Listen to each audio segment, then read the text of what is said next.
The opening text for this film was fable based on a real tragedy.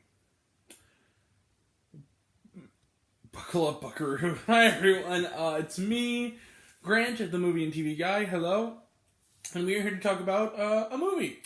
Because movies and TV is what we do here. A movie that was R-rated for some reason. I even got carded. It's like... So for those who don't know, in about a little more than a week's time, about a week and a half, I am going to be 28 years old. And I look it. I don't look under 17, but whatever. Alright, but I don't... This movie should not have been rated R. But anyway, movies you do here, and today we're talking about a new movie called Spencer. This movie's getting a lot of buzz. It's directed by the terrific Chilean filmmaker Paulo Larraín, who previously did a terrific film called Jackie, which is about Jackie Kennedy Onassis, who was played by Natalie Portman in that film. This is sort of like a thematic sequel, kind of. And what's the film about? Well, the Spencer of the title is Diana Spencer, which is the name she was born with. She would go on to be, of course, named Princess Diana of Wales. And it's basically, you know, the people's princess of England. And she is played in a Oscar-considered role and an Oscar-worthy role by Kristen Stewart, who still, along with Pattinson, is kind of getting kicked around for the Twilight thing. She's a really terrific actress, and she's terrific in here. This is career best work from her. It's essentially, though, it's not a straightforward biopic of Princess Diana. It is instead a very specific, sort of centered story that is very much historical fiction. It is set 3 days, Christmas Eve, Christmas Day, and in England what they call Boxing Day, the day after Christmas, at sort of a country home, like a vacation home for the royals over the Christmas holiday. And it is a very important Christmas holiday. It is the last Christmas holiday that Diana would spend with the royal family before leaving Prince Charles, divorcing him and basically relinquishing her status as a potential future Queen of England. And it's about what psychologically led Diana to that point. At times it's a psychological horror film, at times it's an uplifting biopic, and all of it works. And it's pretty terrific. I'm going to be real with you. Diana is the weirdest kind of movie because Diana is, I mean this as an absolute compliment, an avant-garde art film you can take your mom to see, and I think that, and your grandma to see, and it's kind of a weird statement to say. And it's rated also, we're gonna have a little special segment at the end of this one, because we don't have trailer trash for this one. I'm gonna say it right now, we don't. So, I'm just going to, but to be real with you, before we get there, this movie's terrific. The cinematography is amazing. It's clearly shot on film. You can tell the Kodak gets a credit at the end of the film. You can tell it was shot that way. The music kept reminding me of Phantom Thread, and I kept thinking, is it? Could it be? And then the credits, score by Johnny Greenwood. I'm like, there it is. That explains why it was so eerie. But little touches they do. I really love this idea of the royals as a sort of universal image of currency. And I like the idea of them talking about that. There's a really terrific scene between Diana and the Queen at one point where she basically tells her, like, the only picture that matters is the picture they're going to take for you on the 10-pound note. When you're talking about the paparazzi, it was a very interesting bit. Also, this is clearly a portrait of a woman who is psychologically headed for a breakdown. But the sympathy is entirely held at Diana, and we see that there is this kind of a spirit to her. It only really comes out when she spends time with little Prince William and Prince Harry. When she's hanging out with her boys, she is alive and she's charismatic, loving Diana. But when she's in any other situation, especially when it comes to royal duties, she's on the brink.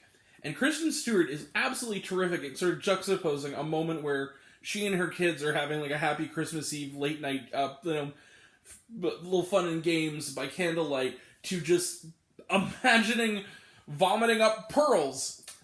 There's some trippy ass stuff in this movie, but what I love about it is not only Kristen Stewart, it's very much Paulo Larraín film, but even with all that dark elements and the sort of psychological darkness, There's hope. It's not quite. Jackie wasn't necessarily depressing, but it was relatively hopeless. This one is not hopeless. Not to say that Jackie didn't have any hope, but it was a lot thinner than this. This is one Pablo Larraín film you can honest to God say was kind of inspirational at the end.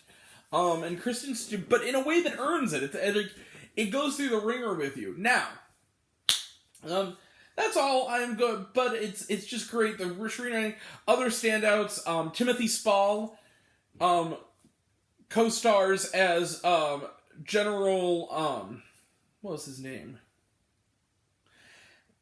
Like a general. What was his name? Major something. No, it wasn't a general. It was a major. What was his name? He was the major. But essentially, sorry, brain fart. And his job is, in a really creepy turn, to watch Diana. Okay, on the Queen's behalf. They make it clear that these are like the worst in-laws ever, which I think we can all kind of gather just from what we know about Diana.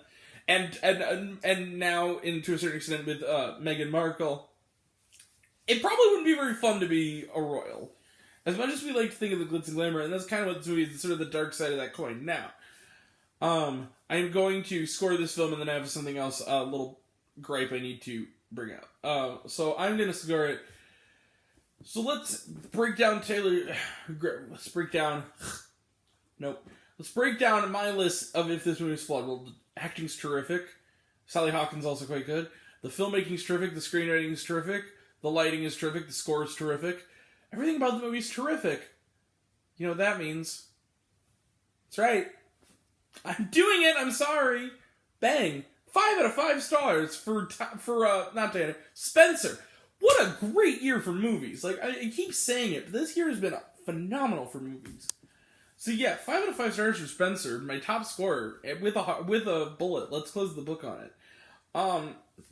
For trailer trash, we'll go real quickly. None, because for some reason the trailers didn't want to work at my screen. I did see it in the theater, but which was the best way to see this movie. Trailers didn't want to start, so they just started the movie. Whatever. And then was there shawarma? No, there wasn't. All right, so it's worth your own just to hear that amazing music. Like I'm telling you, Johnny Greenwood should also get an Oscar nomination for his score here. Here's the other thing. This is what I call Grant's annual screed against corrupt systems. So, I hate to say this. You think I'd be possessed by the ghost of Roger Ebert himself? Can I just be completely honest with you? I feel tempted just to say the word, just to... I'm not gonna do it. You know what? I'm gonna do it. Fuck the MPAA. Yeah. That's right, I said it. See, I can say it. Because people have mouths and they say words sometimes. The MPAA is awful. And I'll tell you why. I don't know if I posted the video initially in my sort of dump from Instagram at the start of this channel. I love the movie Pride and Prejudice and Zombies, but I always use it as a comparison point. That movie's PG-13 and a woman's head explodes. I'm not even kidding you. This movie is rated R, and there's like 4 F-bombs and 1 masturbation joke. That is literally just saying, I want to masturbate. That is it. I'm saying that, just warning, I'm saying that to say it. That's why I use the F-bomb. I never curse in these videos to that extreme. I felt like I had to out of protest. Why is this movie rated R? And for that matter, why was I'm like, look at me. Do I look 16 to you? I do not look 16. No metric. What 16-year-old do you know has a full beard like this? Maybe like a little bit of facial hair, but a full beard. Come on. No. Okay? The other reason is, this movie should not be rated R. And I also feel like another element is, and this is a minor spoiler, there is a lesbian character in this film.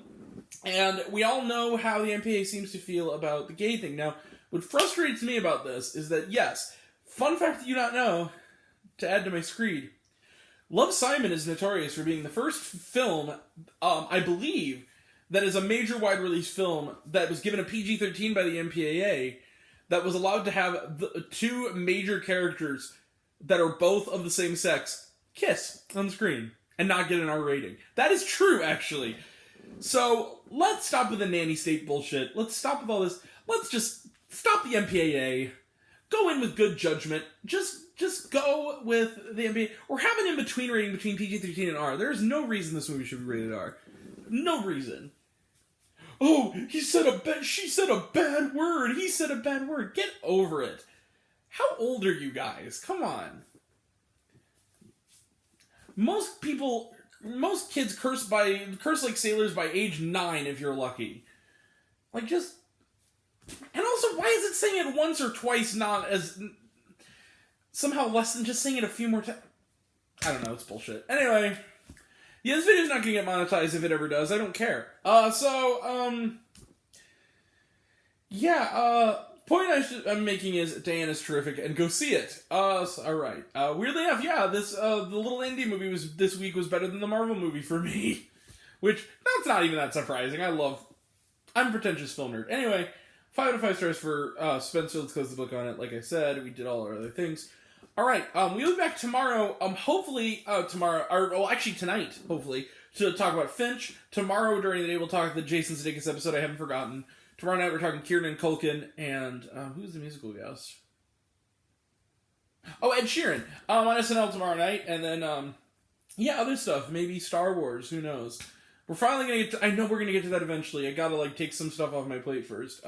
Tuesday's Clifford, and so that'll all be next time, and until next time. Oh, also, forgot, November 27th, I know this is a ways away, I'm going to get to see a movie a month early, and if they will let me, I highly doubt it, I'm not embargoed, I will get a very early review to you guys of Sing 2. I'm going to Sing 2 Saturday night, November 27th, to an advanced screening. I can't wait. Nearly a month, it comes on Christmas, so that's going to be a big deal. Alright, so that'll all be next time, and until next time, I'm Grant, the movie and TV guy. I see it all. I'm happy to share it with you. I love you all. I appreciate you all. I love you all. Semester. I love you 1,000. Be kind to one another. If you like this video, give it a like if you want to. Give it a subscribe if you want to. Give it the bell. I don't know what it does, but that's what you're supposed to do. Want to mails or reviews, list, and other fun stuff, you can check me out on Letterboxd.com at Grant, the movie and TV guy. Some of you already have. Sorry for the foul language earlier. MPAA. Some of you already have, and even if you haven't, take care of yourself, take care of your mental health. It's incredibly important, not just most days, but every day. Love yourself, love each other, and know that I love you all. And thank you all. Take care. See you in a bit. Bye.